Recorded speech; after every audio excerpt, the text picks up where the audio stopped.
Olá, boa noite. Você sabe quais são os 4 R's da sustentabilidade? Nós vamos falar também sobre desenvolvimento sustentável, o que é e como fazer acontecer, de que forma você pode ajudar o meio ambiente. O Jornal da UFO está começando.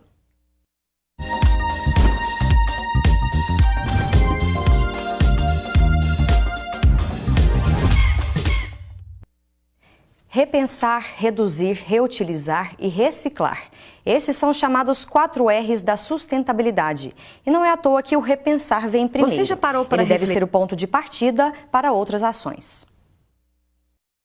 Você já parou para refletir na quantidade de resíduos que a gente consome e produz? Por exemplo, plástico e suas variadas formas. Copo, sacola, canudo. Tem também o vidro, o alumínio. Esses são só alguns exemplos. Para começo de conversa, é importante olhar ao nosso redor e refletir sobre educação ambiental, consumo e desenvolvimento sustentável. E é aí que surgem os chamados R's: reduzir, reutilizar, reciclar e, mais recentemente, repensar.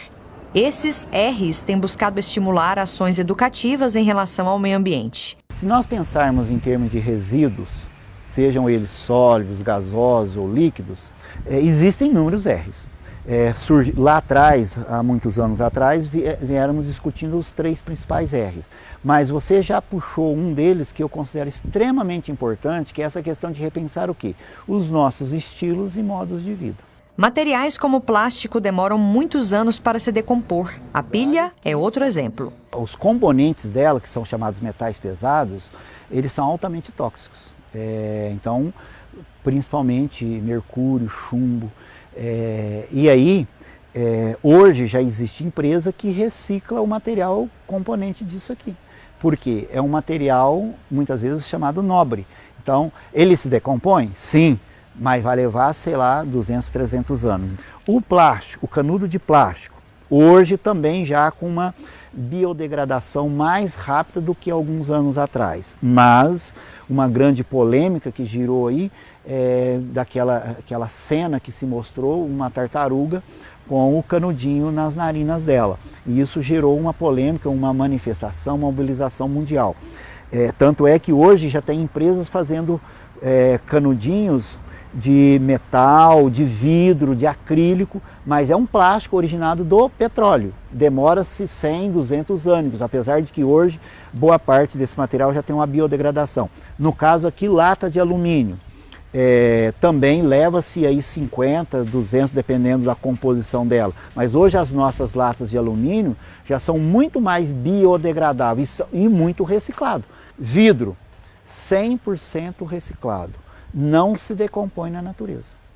Segundo o professor, é importante repensar estilos de vida. O repensar, o responsabilizar os nossos estilos e modos de vida enquanto consumo e produção de resíduo, não tenho dúvida que é um dos pontos de partida. Poderemos colocar inúmeros R's, mas se as pessoas não entenderem que uns chamam de conscientização, de educação, concordo em parte, sim ou não, porque consciência todo mundo tem.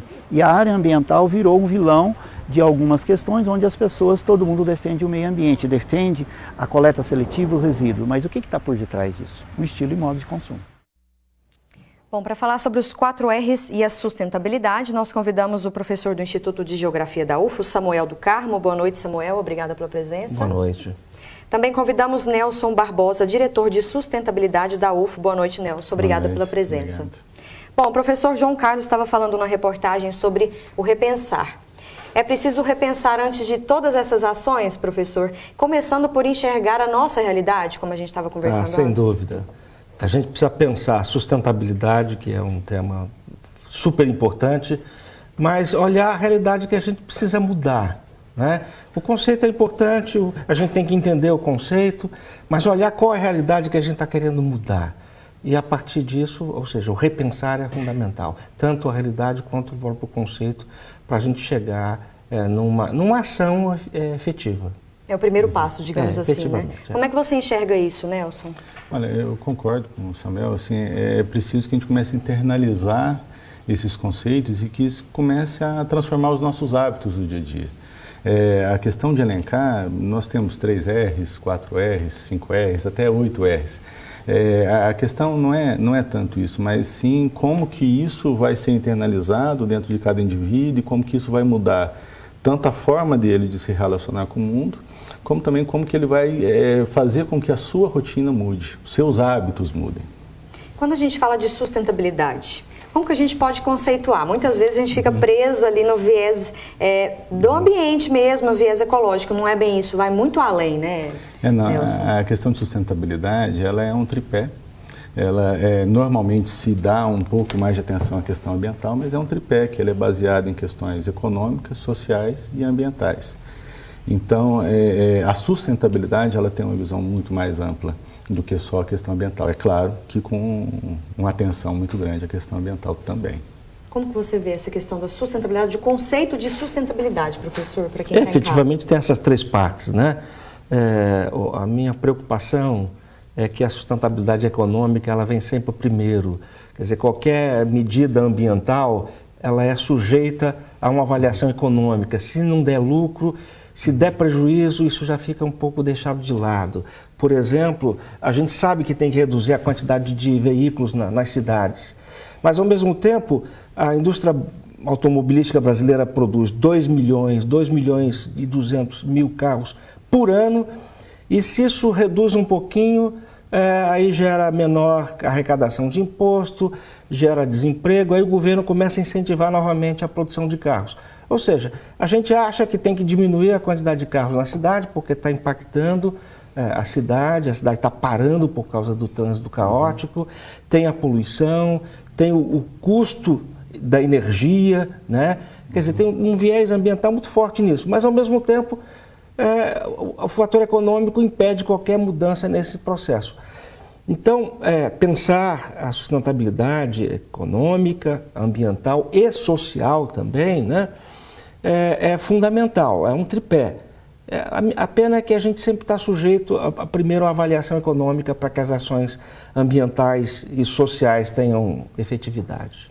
Você acha que existe essa contradição dentro do próprio sistema, Nelson? Sim, é uma realidade. O que acontece é que, por exemplo, você tem algumas análises econômicas que mesmo em momentos de crise poderiam motivar as questões, incentivo a ações de sustentabilidade que muitas vezes não são aproveitadas. E nós temos hoje uma questão muito que tem motivado a questão de iniciativas de sustentabilidade, que é principalmente na iniciativa privada, com a questão a como que a sociedade tem cobrado das empresas com relação à sua responsabilidade enquanto com a sociedade. Então, mesmo que algumas iniciativas economicamente não sejam tão viáveis, por uma questão de qual a imagem que aquela empresa ou aquele órgão vai ter, aquela iniciativa ela é implementada.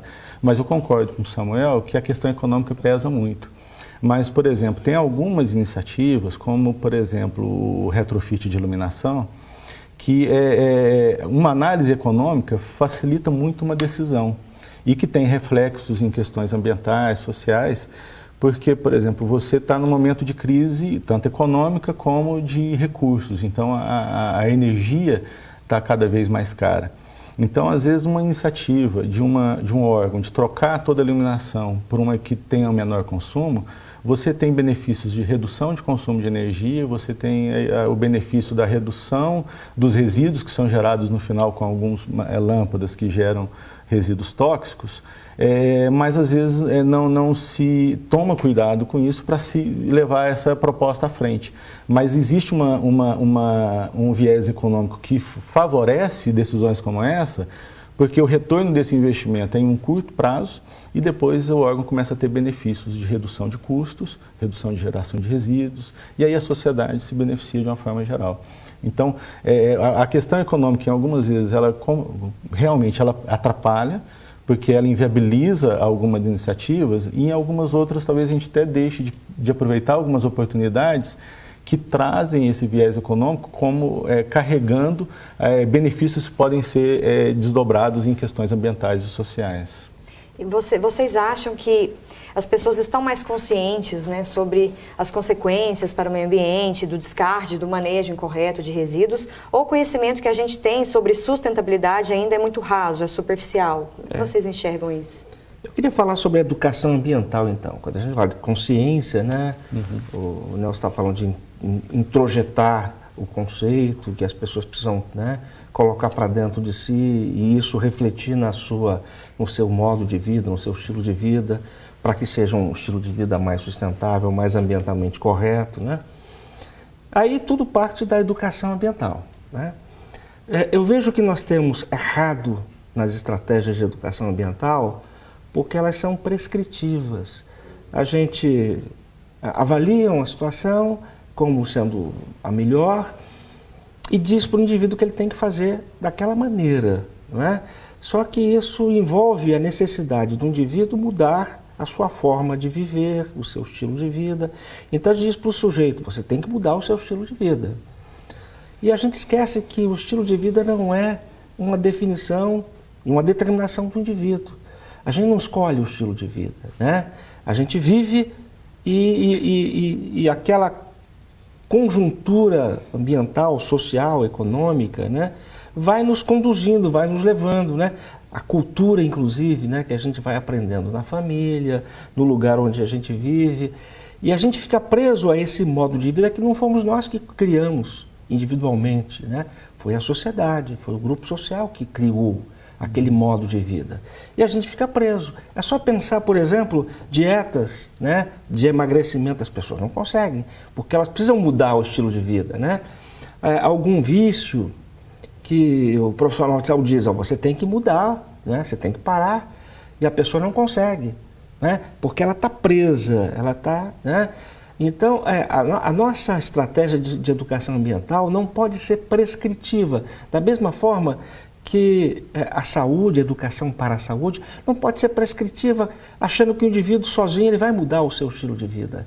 O estilo de vida não é do indivíduo, é da sociedade, é do grupo social. Então a gente tem que ter estratégias diferentes para a educação ambiental, para que o indivíduo sozinho não assuma esta culpa, né, e esta carga de ele é culpado porque as coisas não vão bem ou porque o meio ambiente está sendo degradado. O indivíduo não é culpado, porque ele está num contexto que ele não consegue mudar, não é? Ele tem uma rotina de vida, um estilo de vida que não foi ele que propôs. É preciso mudar, mas a cobrança e a prescrição, dizer para o indivíduo que ele tem que mudar e achar que ele vai mudar, é que está errado, porque a gente não está vendo resultados efetivamente, né? Nem na saúde, com relação à prevenção das doenças, e nem no ambiente com relação à melhoria das condições ambientais, porque o indivíduo sozinho ele não é capaz de fazer essa mudança, é preciso ter uma mudança mais estrutural e da sociedade. Então, a estratégia da educação ambiental, a gente precisa mudar ela para ter mais efetividade. Já já a gente continua a nossa conversa, vamos ver agora a previsão do tempo para este sábado.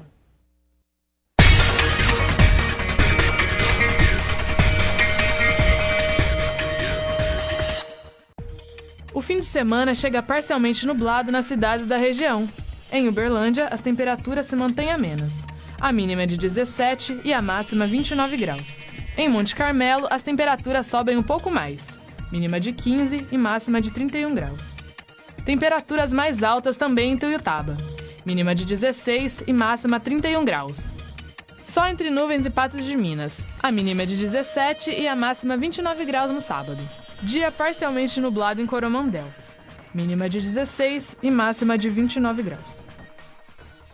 Anote aí nosso WhatsApp e participe com a gente, 996397880. A gente vai para um rápido intervalo e na volta seguimos com a nossa discussão.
Um projeto da UFO sobre recicladores em economia solidária recebeu o Prêmio de Destaque de Iniciação Científica e Tecnológica do CNPq, Conselho Nacional de Desenvolvimento Científico e Tecnológico. A estudante de administração da UFO concorreu com mais de 140 pesquisadores de todo o Brasil. Pilhas de materiais como papel, vidro, plástico e metal que já tiveram serventia, já foram usados e podem ser aproveitados de novo, graças à reciclagem. Luciene trabalha na área há mais de 20 anos, antes era funcionária de um restaurante. Mas quando a terceira filha nasceu, achou melhor ir para a Coru, Cooperativa de Recicladores de Uberlândia. Eu trabalhava em restaurante e foi a necessidade por eu ter uma menina pequena, recém-nascida. Então, tive mais oportunidade em ter os horários que eu precisava para amamentar ela e tudo. Então, a melhor opção foi vir para a cooperativa. Na UFO tem pesquisa sobre a vida de quem trabalha com reciclagem. Camila está no 6º período de administração e teve a ideia de analisar como as cooperativas de recicladores afetam a vida profissional dos funcionários. A gente teve resultados bastante inesperados, né? Que foi, eu acho que foi uma questão que o prêmio, né, a gente tem recebido.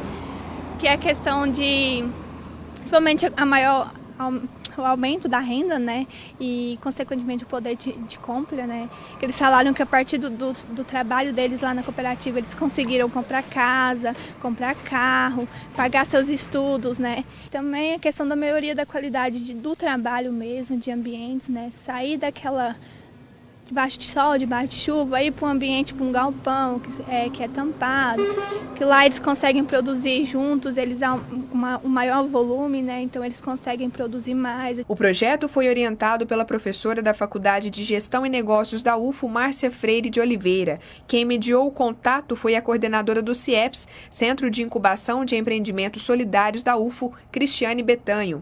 A pesquisa recebeu a 15ª edição do Prêmio de Destaque na Iniciação Científica e Tecnológica do CNPq, Conselho Nacional de Desenvolvimento Científico e Tecnológico. A cerimônia aconteceu na Universidade Federal de Alagoas, no mês de julho, durante a reunião anual da Sociedade Brasileira para o Progresso da Ciência. Camila ganhou bolsa de mestrado. Foi muito bom, foi muito gostoso.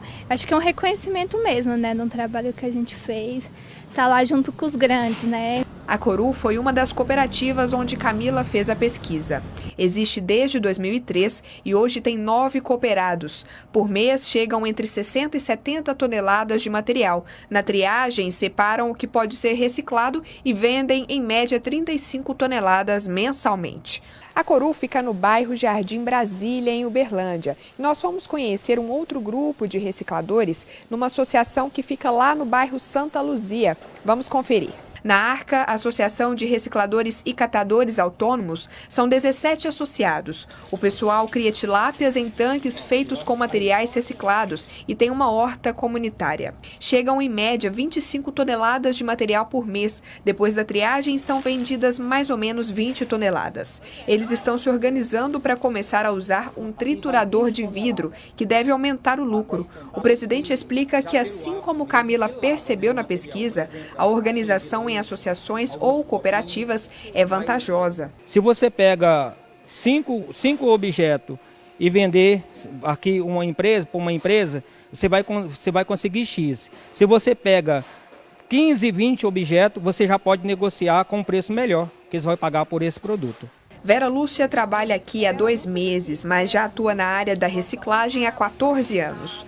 Antes, coletava materiais na rua com o marido. Ela conta que fazer parte da associação fez a diferença. Antes, a gente morava de favor, no fundo da casa da minha sobrinha. E hoje, com 2 meses e 4 dias que a gente está aqui, a gente já paga o nosso aluguel. Cuido do meu irmão com câncer de próstata. Emocionei. Melhorou a vida? Muito. Para ela, é bom saber que a profissão ajuda a preservar o meio ambiente. Nossa, eu fico contente, sabe? Fico contente. Assim, mesmo quando a gente era catador, eu catava com muito orgulho, porque a gente estava limpando, entendeu? Para mim não tem serviço melhor, porque eu não estudei, então eu não tenho profissão, né? Essa aqui é a minha profissão, é o meu orgulho, isso aqui. Trabalhar aqui. Pois é, como a gente viu na reportagem, essas cooperativas ou associações mudando a vida de muitas pessoas, né? A UFO tem muito contato com essas cooperativas, né, Nelson, por meio do CIEPS. A UFO tem uma história muito antiga de coleta seletiva.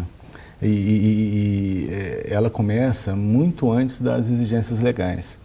Em 93 foi criado um centro de incubadora de empreendimentos populares e em 94 foi incubada a primeira cooperativa, essa até que apareceu na reportagem, a primeira cooperativa Curu. E desde então a universidade destina, ela começou a destinar em 95 materiais para as cooperativas. Hoje nós destinamos em média 25 toneladas por mês de materiais recicláveis. E nós temos uma característica muito peculiar na universidade, que eu pessoalmente, a universidade deve ter muito orgulho. Nós somos o único órgão público do país que remunera a prestação de serviço. O que isso significa?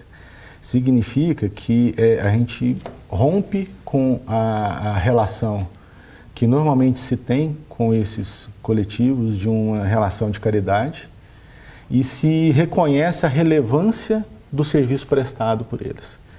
E ao se fazer isso, você traz dignidade, você traz orgulho para o que eles fazem. Em 2012, nós fechamos o primeiro ciclo de 5 anos do primeiro contrato, fizemos a chamada pública, estamos agora finalizando a parte de contratos e vamos agora passar para 3 cooperativas. Eram 2 cooperativas até o ano passado e a partir desse ano vamos passar para 3 cooperativas. E todo o processo é feito com muito cuidado. A gente tem parceiros que nos ajudam a avaliar se o empreendimento é realmente popular, solidário, que isso é uma questão que às vezes tem sido distorcida em alguns municípios. Então é bom a gente definir um pouquinho, né, para quem nos assiste. A questão do empreendimento popular solidário, ele entra muito na questão de que é uma gestão compartilhada entre os cooperados, todos são iguais, existe a partilha de toda a receita que é feita. Então, esse conceito de empreendimento popular solidário, ele tem que ser fortalecido, ele tem que ser valorizado.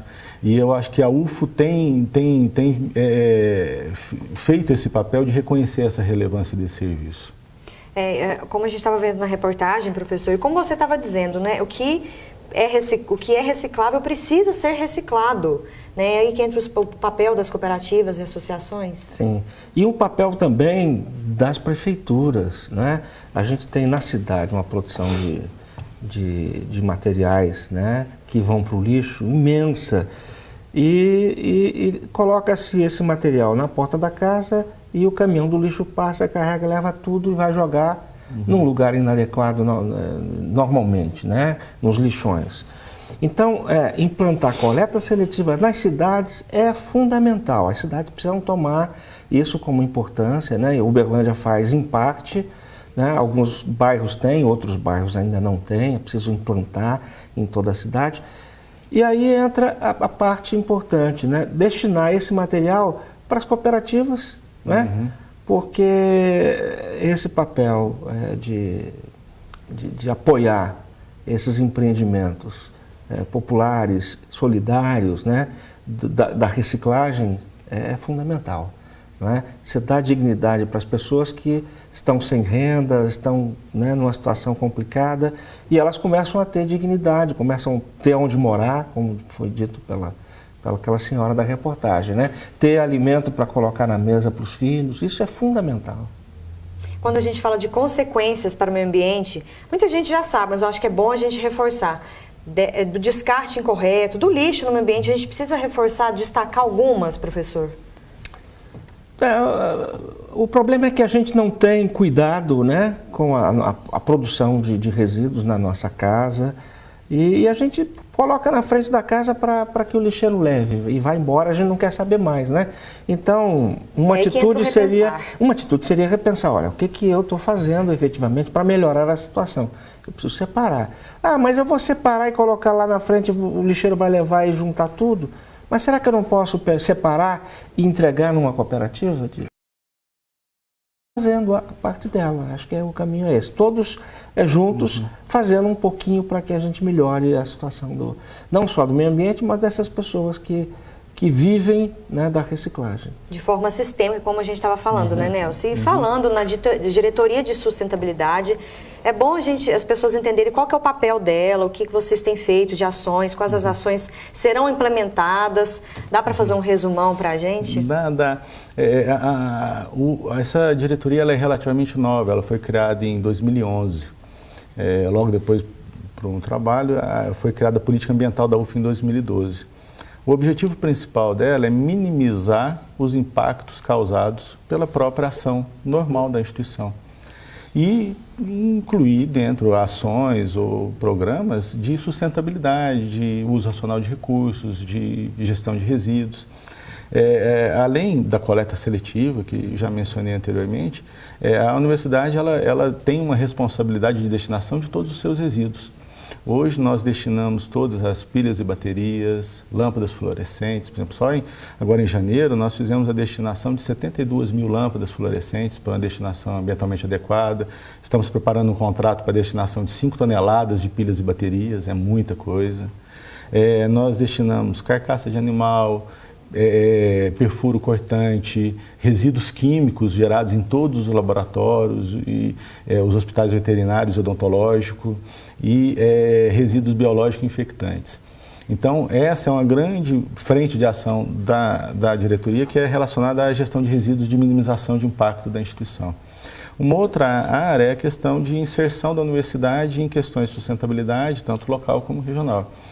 Então, nós recentemente fizemos adesão à rede A3P, que é a Agenda Ambiental Governamental, que começa a trazer responsabilidades para a universidade de uso racional de recursos. São vários itens monitorados e que nós assumimos na adesão o compromisso.